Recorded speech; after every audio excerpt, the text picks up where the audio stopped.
接上文，上回书说到，郭德友、顾影、丁卯、萧兰兰4人齐聚聚华大饭店。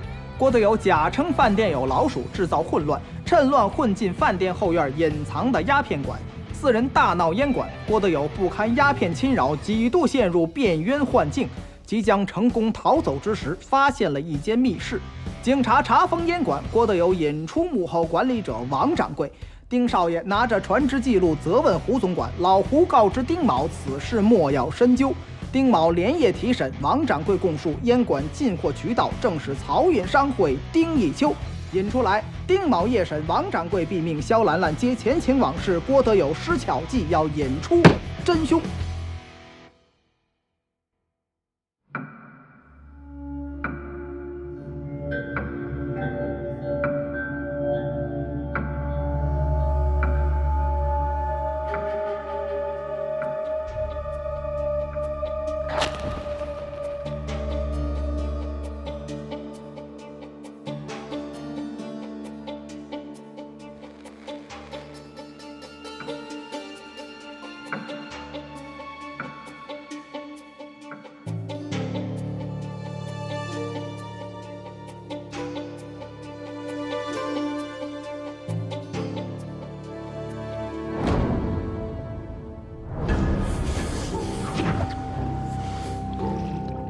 江湖，科学，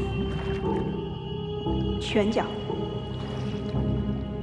真相，水性好，法医，神婆，记者，身子骨弱，特别警探，娘，市政府秘书长，超凡绝伦的人中龙凤，大少爷，就是个跳大神的，千金小姐。不抽烟，不喝酒，有钱有势，有什么用啊？眼里揉不得沙子，还行吧，通情达理。怕个杂，开什么玩笑？不交情。有线索了。德意志，神调一门，大新闻。漕运商会，师傅，父亲，不惹事儿。不怕事儿，推理正确，青梅竹马，天津百姓，听好，郭德友，河神，河神，河神，河神，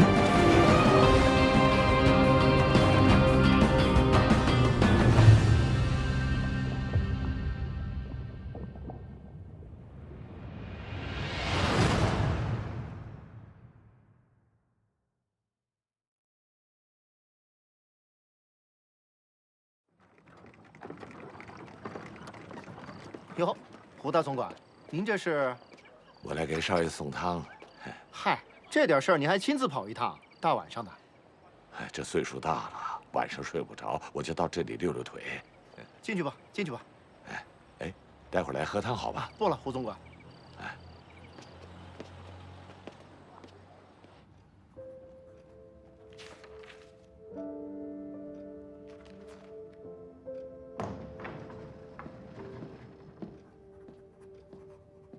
胡叔，少爷，这么晚了，您这是？一看你这脸色，就没好好吃饭。你婶儿啊，给你熬的归气乌鸡汤。最近这么累，好好补一补。案子查的怎么样了？没太大进展。你回来这么久了，在家待过几天呢？天天往警局里跑，这都几点了？把身子熬坏了，也不见得能查出什么来。我一天不查出我爸是怎么死的，我就一天睡不好觉。有太多事琢磨不透了，实在是不踏实啊。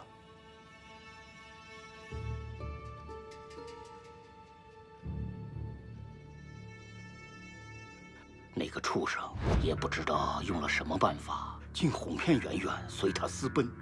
除了跛脚之外，他还有什么别的特征吗？那声音总该听得清吧？口音我也不知道，我就听见他老咳嗽。胡说，我有件事不知道该怎么说。你跟我之间有话直说。在我不在的这段时间里面，我爸他有没有过续弦的念头？你怎么会有这种想法？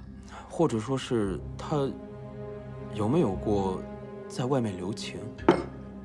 胡闹！你这是在哪里听说的呀？没有听说，只是有点疑惑。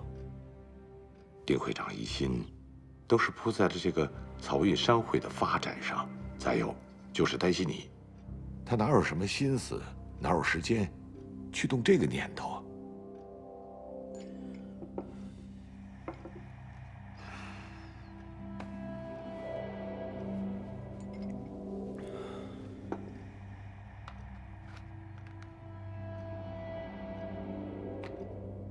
最后一根了，你来吧。我，抽吧。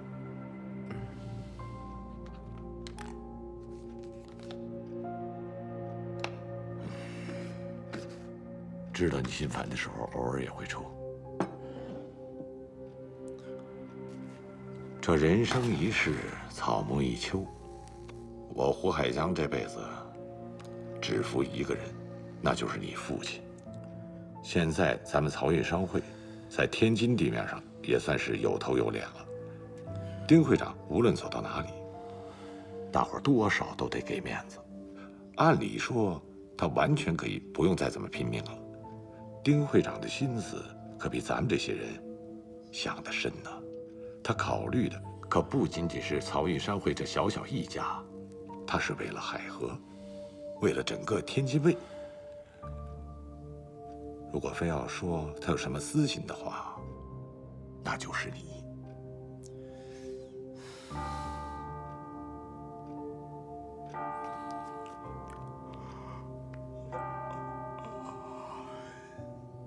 少爷，时间不早了，要不还是早点回去歇了吧。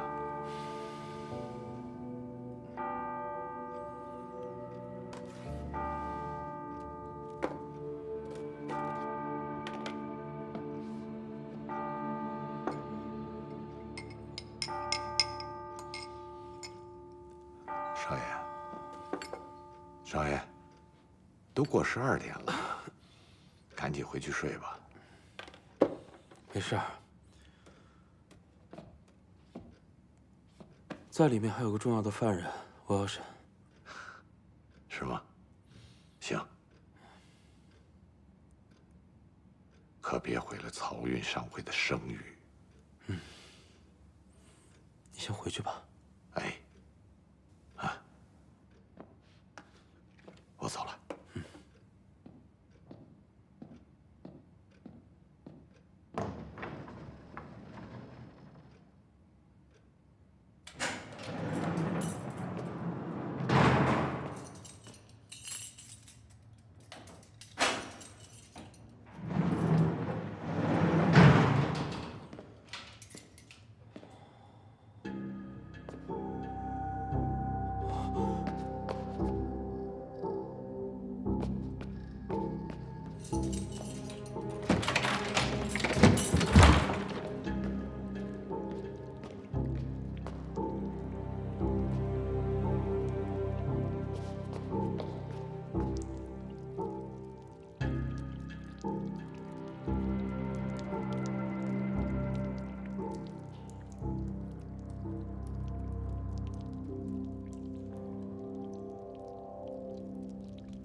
你给我起来！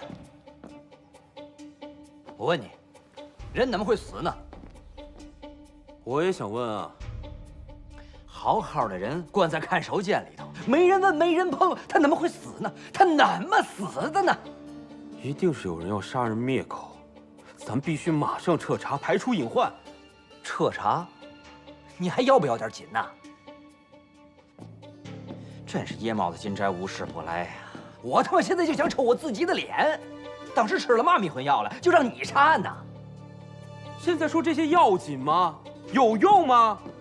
马上立案，马上查清楚是怎么回事啊！行，立案啊，查呀，谁惹的案子谁查啊！现在人死在我们警察局里头，你让外面的人怎么看啊？你让报社的人怎么看？身正不怕影子斜。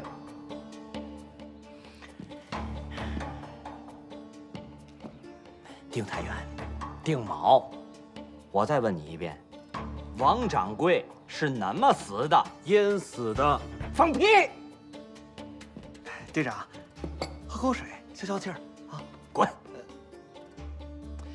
这里是警察局，临时关押犯人的地方，哪儿来的水啊？你告诉我，他在里边被淹死了？他是撒泡尿把自己淹死的吗？我的祖宗！我已经验过尸了，肺部呛水是淹死的。你要不去看看？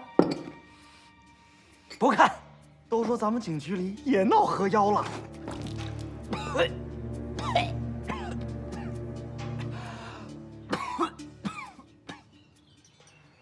最近想吃点什么？啥都不吃，就在家里待着。不说就算了，我想吃点好的，吃点好的，喝点好的，省得哪天让你给气死了，还没过够嘴瘾，多亏得慌。师傅，我真不是故意的，这情势所迫，追着追着我就进去了。你抽烟我就不说你了，你还长出息了，直接就往大烟馆里钻。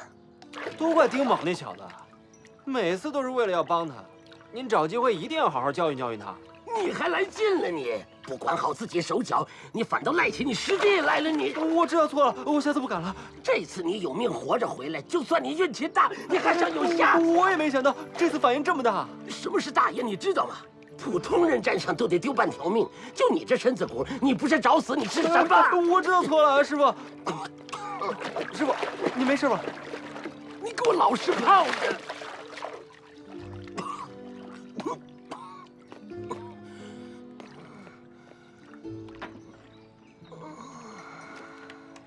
老了，抽不动你了，你自己心里有点数吧？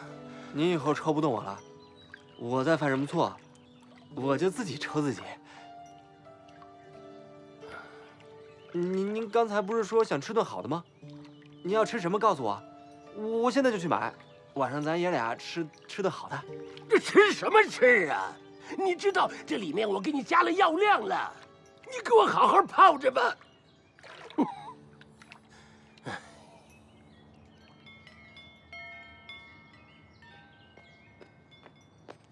郭爷，警局去请您捞票子。你去不就得了？也明让郭爷去的。他这身子骨下不了水，不用下水。不用下水，捞什么漂子呀？人确实是淹死的，不过是在警局的牢里淹死的。我就说这人是河妖杀的吧，不然干嘛请小河神过来呀？嘘，副队长说了，别瞎说。这人什么时候没的？能确定吗？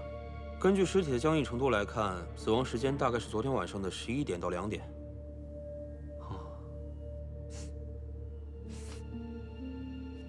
怎么了？你有闻到什么奇怪的味道吗？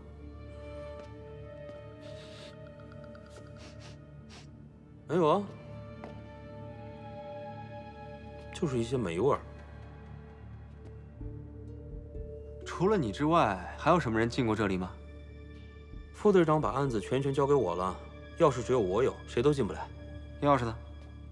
我一直挂在腰上，没离开过。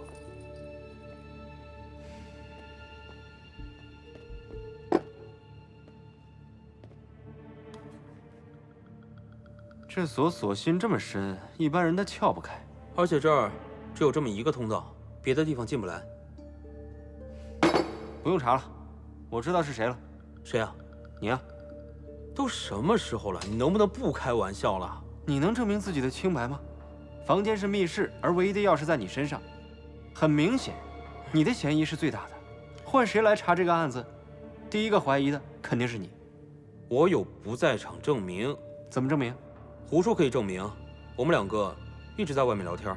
胡总管，他怎么知道？昨晚胡叔拿着汤过来看我，我们两个一直在大厅聊天，门口值班的警卫应该也看到了他的出入。唉，你还记得胡总管是什么时候离开的吗？12点刚过。你记得这么清楚？我把他送走的时候啊，钟声刚刚响过。送完之后想回来审他，就发现已经死了。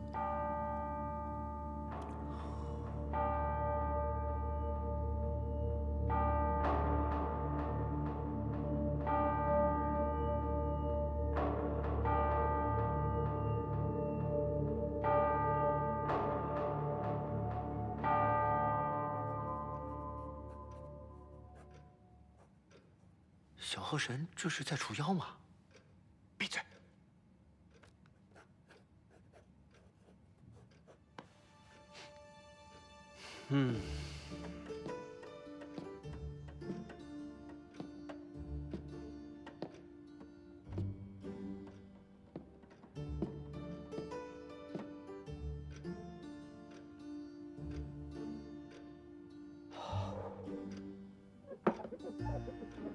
看什么呢？我不送你一个小的了吗？你还让不让我查了？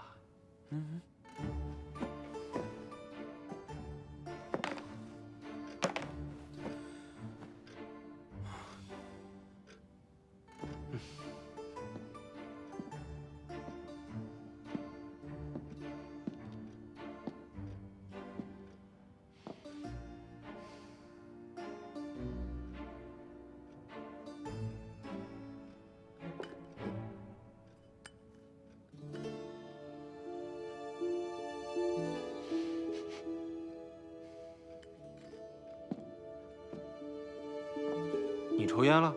抽了一根。我以为像你们这种学医讲科学的人都不会沾这种玩意儿。有时候心里烦的时候就抽那么一根。这里头的烟灰是你倒的吗？不是我，有人固定打扫。你跟我说，胡总管是几点钟走的来着？12点，我记得很清楚，钟敲了12下。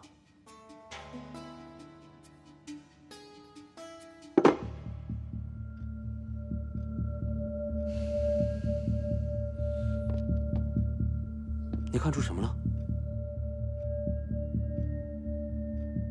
我知道凶手是谁了。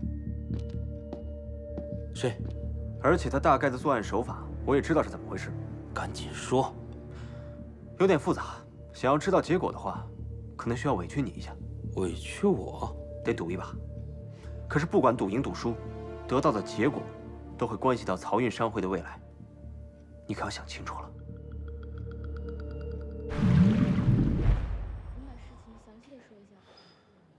咱是来干嘛的？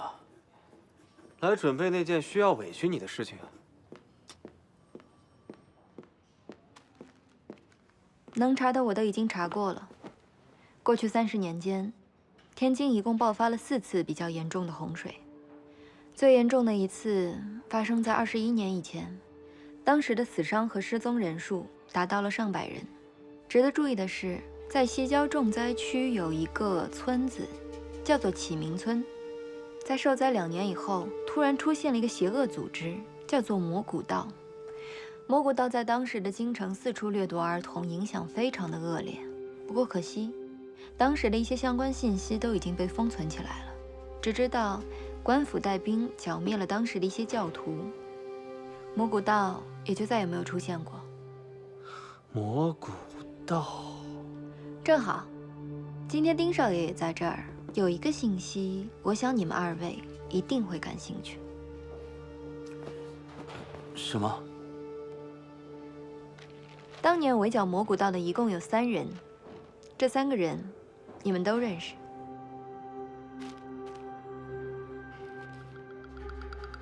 总兵丁义秋、副总兵胡海江，还有江湖义士郭纯。我爸，胡叔。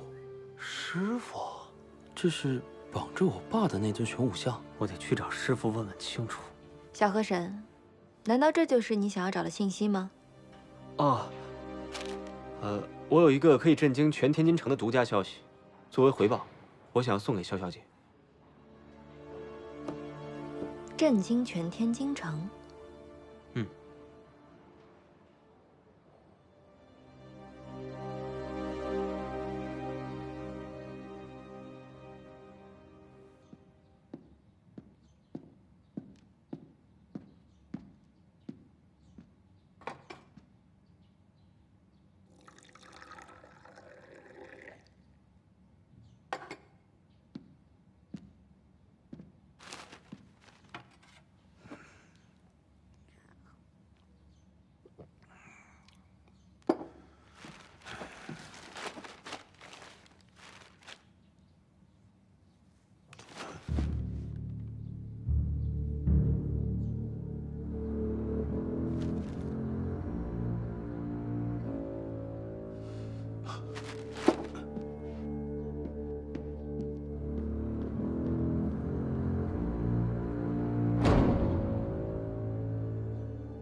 队长，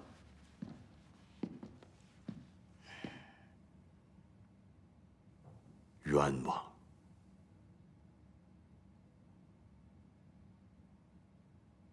哎哦，把门带上。哎，坐。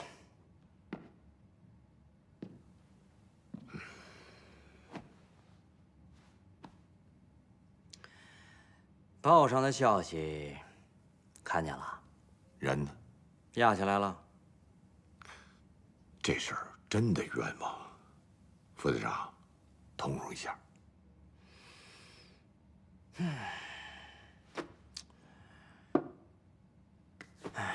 自己非要逞能查案，夸下了海口，又查不出结果，面子上挂不住就滥用私刑。没成想，那姑娘挨不住，把人给审死了。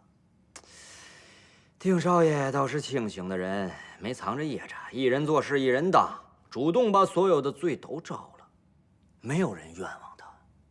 犯人自首，我们抓人，公事公办，没毛病。您说，我怎么通融啊？这事儿现在已经见报了，上头的人都知道了。即便是我想保他，也是心有余而力不足啊。聪明人办糊涂事儿，你说谁拦得住啊？是吧？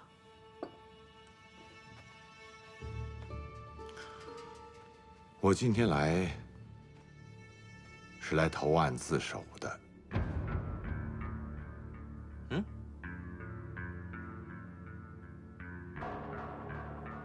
王掌柜是我杀的。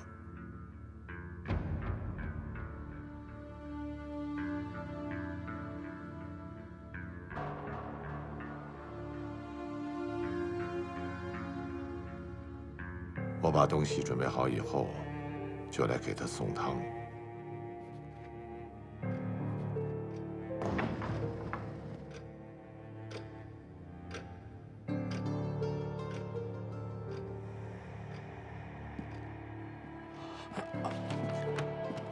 胡说！这么晚了，你这是？一看你这脸色，就没好好吃饭。你婶儿给你熬的归气乌鸡汤，你最近这么累，好好补一补。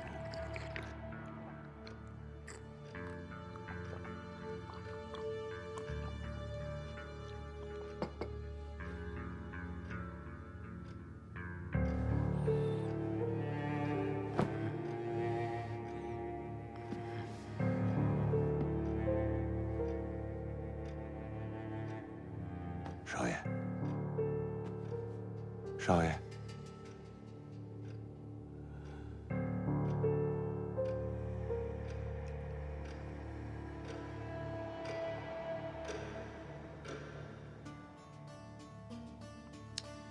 这汤你没喝吗？喝了，光喝汤没用，要跟烟搭在一起才能起作用。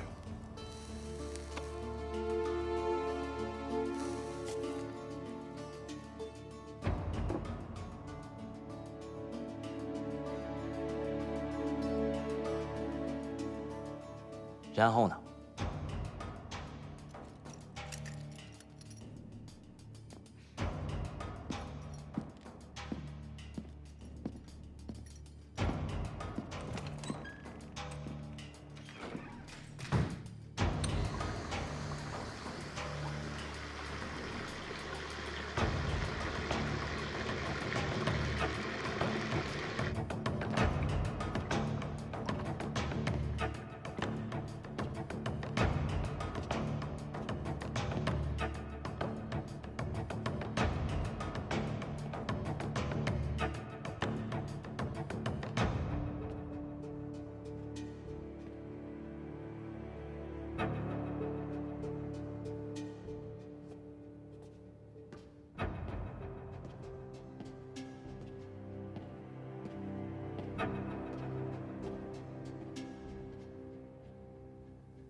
猪碎炮还能这么用啊？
一个人被迷晕之后，再醒过来，怎么可能不知道自己晕过去那么长时间呢？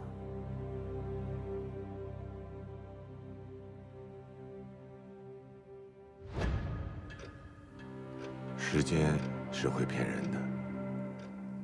我来找少爷的时候，已经快到午夜了。我在跟他聊天的时候，就留意计算时间，让药效正好在12点钟完全发作，因为钟声可以强化记忆，让他完全不会注意到自己晕过去了。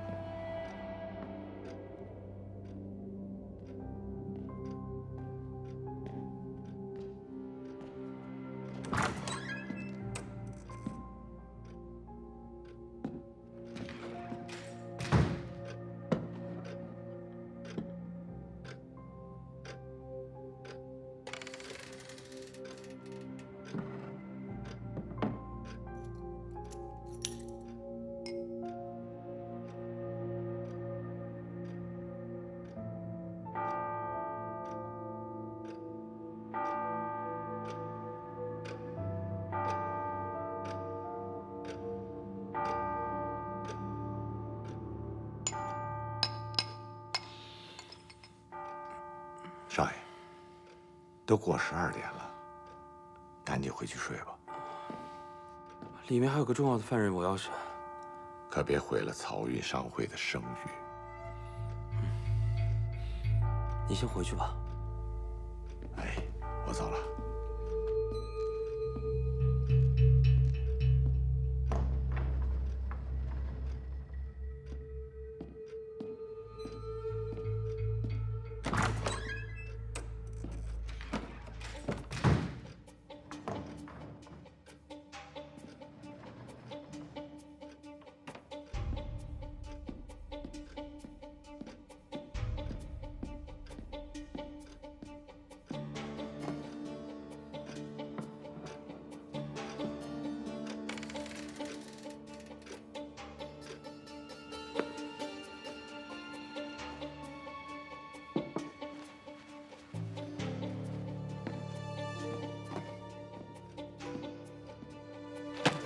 朱虽炮我带来了，人证物证齐全，你抓不抓人？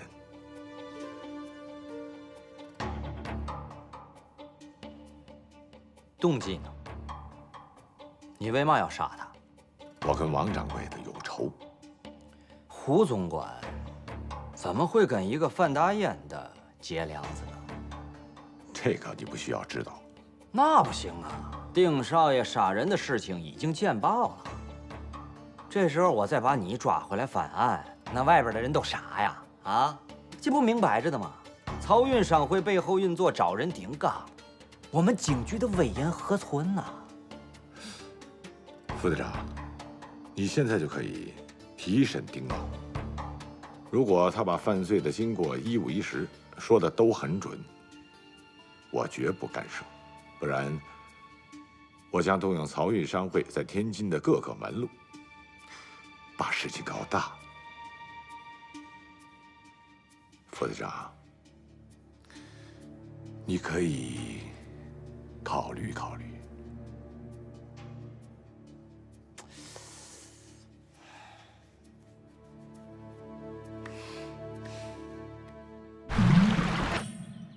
师傅。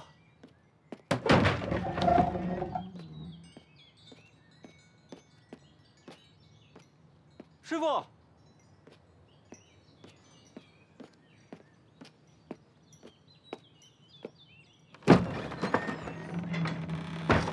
师傅，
这水里面的玄武像，您知道是从哪里来的吗？不知道，没见过。这是绑着我爸的那尊玄武像，我得去找师傅问问清楚。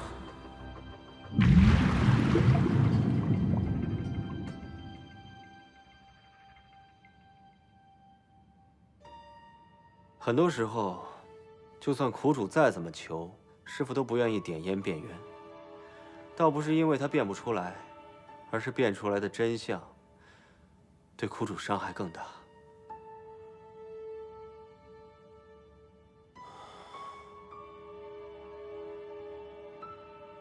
你是怎么知道的？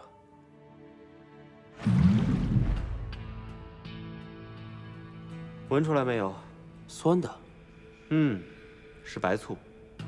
为什么要用白醋？猪髓泡是什么东西？你不知道啊？这种东西又腥又臭，得用白醋浸泡好几天才能把这个味道给压下去。我们捞尸队刚开始练水性的时候，都是用猪髓泡换气的，所以这个味道我太熟了。你怎么确定就是胡叔的？我都跟你说了，我们两个一直在一块儿。你一直没发现，那个钟他被动过手脚吗？别的地方都有灰尘，唯独这儿特别干净。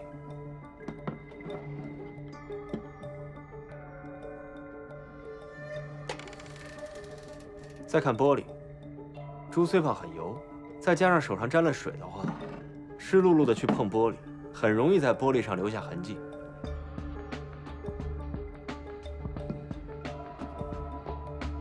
这药厉害就厉害在得2味药兑在一起，你喝的汤里其实也下了药，但是它的引子却在烟里。这种药需要把4味中药烤干、磨粉、点燃、吸入一部分，再口服另一部分。你怎么会知道这些？我泡澡的药方是师傅反复调配了10几年才确定的，这市面上但凡能见着的药，我都知道。但是，刚刚说的这种迷药，在市面上可见不着，在军队里，他们经常被当成麻药使用。没在军队里待过的，是绝对不会知道这种配方的。当年围剿蘑菇道的一共有3人，总兵丁义秋、副总兵胡海江，还有江湖义士郭纯。我说过，这些都只是我的推测，没有证据，是你自己决定赌一把的。师傅跟我说过，漕运商会之所以能在这么短的时间内在天津城能够呼风唤雨，是因为这里面管事儿的人够忠义。之前我不明白，现在我懂了。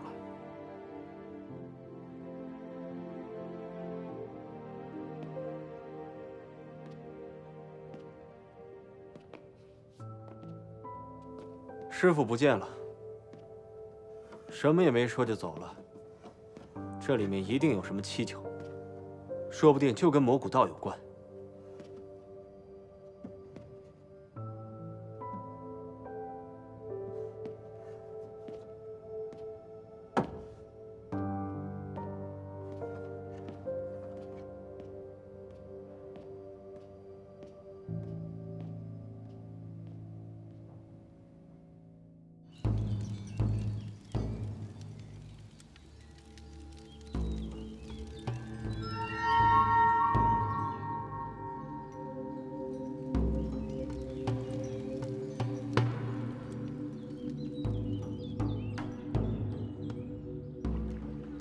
今天漕运那俩管事儿的一死一活，您都认识吗？天津卫就这么大，同乘过一条船，不奇怪。对啊，师傅。说到王八，河底下那尊玄武像哪儿来的？你本本分分干好了自己的事儿，那些个查案什么的事儿，归你管了。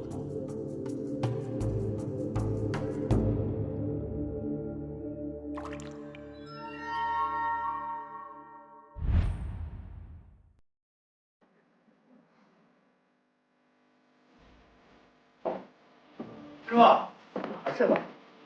路过许志林给你带了点点心。你说什么？点心？对呀。你们现在这些年轻人呐，是一点老规矩都不懂。什么意思啊？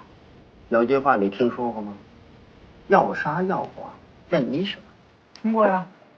那我问你，什么叫杀？什么叫剐？这不都一个意思吗？不是一个意思。杀就是杀头，剐那叫凌迟，凌迟就是把犯人呐活着，用小刀一片一片的把肉剔下，要是没到最后一刀，犯人就死了，那不成。执行人是要受罚的，这最后一刀就是拿小刀对着犯人的心头一刀刺下去，这犯人就死了。这最后一刀叫什么？叫点心。